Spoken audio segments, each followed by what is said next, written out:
दुर्गा की हमारे तरक्की को यकीनी बनाया जाए। अब मैं स्कूल की सालाना रिपोर्ट पेश करने नुमाया कामयाबी हासिल की।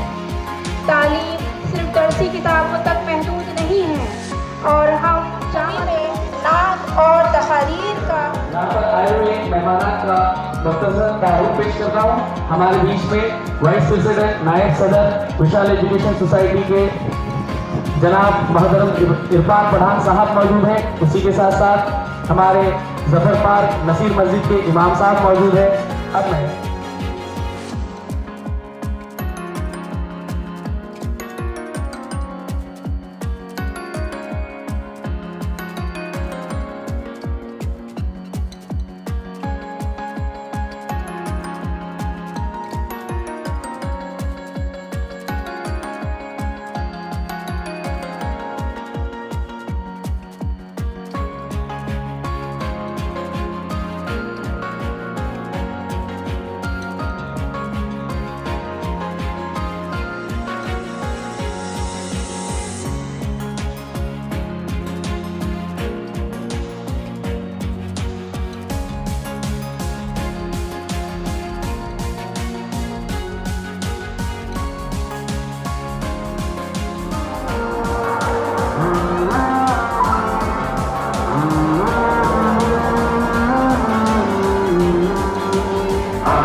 एक दिन का थोड़ी ना है, तुम ही ढूंढ कर दो। मैं भोजन बना रही हूँ, मेरे पास टाइम नहीं है।